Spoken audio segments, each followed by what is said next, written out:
దేశానికే దిక్సూచి తెలంగాణ కులగణన అనేది మెగా హెల్త్ చెకప్ కుల సర్వే జనాభా ఈనాటి గేమ్ చేంజర్ తెలంగాణ రైజింగ్ 2047 మా విజన్ ఏబీవీపీలో పనిచేసి నాయకత్వం నేర్చుకున్న నాయుడు విజనర్ అది అందిపుచ్చుకున్న నాయుడు ఎవరు చంద్రబాబు నాయుడు విజనర్ అట దాన్ని నేను అందిపుచ్చుకున్నా అంటుండు రేవంత్ రెడ్డి.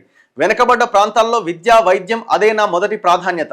100కి 200 జనాభా 200% మోదీ విఫలం. పాకిస్తాన్తో యుద్ధం విషయంలో మేము సహకరించాం కానీ మోదీ మాత్రం చెప్పా పెట్టకుండా ఆపేశారు.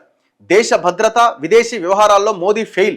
ట్రంప్ సూచన మేరకు దేశాన్ని నడుపుతున్నారు. రాహుల్ గాంధీ నుంచి ఎంతో నేర్చుకున్న ఆయన విజన్ ఉన్న నాయకుడు. ది ప్రింట్ ఇండియా ఇంటర్వ్యూలో సీఎం రేవంత్ రెడ్డి. మరి ఇప్పుడు విజన్ ఉన్న నాయకుడు రాహుల్ గాంధీనా చంద్రబాబు నాయుడు అంటే మరి ఏం చెప్తాడో సమాధానం ఎట్లా వస్తుంది? మరి క్వశ్చన్ ఎవరన్నా అడగాలి. ఇప్పుడు చంద్రబాబు నాయుడు విజనర్ అన్నారు, రాహుల్ గాంధీ నుంచి ఎంతో నేర్చుకున్న ఆయన విజన్ ఉన్న నాయకుడు అన్నాడు. మరి ఇద్దరిలో ఎవరు గొప్ప అంటే ఎవరి పేరు చెప్తుండొచ్చు? ఇది చాలా టిపికల్ క్వశ్చన్ రేవంత్ రెడ్డికి. అయితే ఇందులో కొన్ని పచ్చి బూతులు పచ్చి అబద్ధాలు ఉన్నాయి. విద్యా వైద్యం నా మొదటి ప్రాధాన్యత అంటున్నాడు.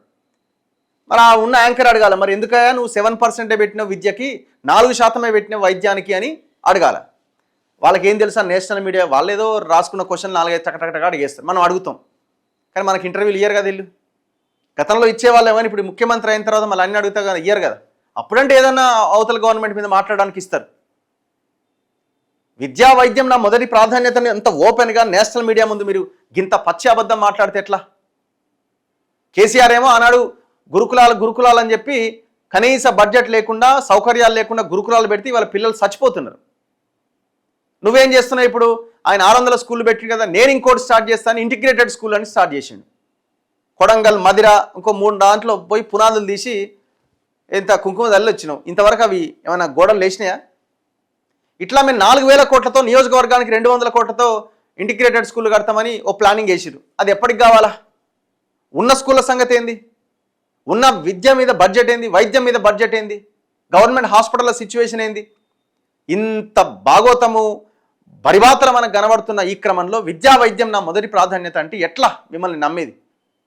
సేమ్ కేసీఆర్లే ఎంత బడ్జెట్ రిలీజ్ చేసినా మీరు గంతే బడ్జెట్ రిలీజ్ చేసారు కదా విద్యా వైద్యానికి. ఏం తేడా ఉన్నది? ఏం మార్పు వచ్చింది దాని విషయంలో?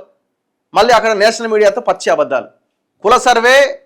కుల సర్వే గేమ్ చేంజర్ అంటారు, మెగా హెల్త్ చెకప్ అంటారు. మరి ఇచ్చే పదవులు ఎవరికి ఇస్తున్నారు? మొన్న కూడా ముఖ్యమంత్రి దాంట్లో ఎవరు మళ్ళీ ఒక రెడ్డికి పదవి ఇచ్చిండు.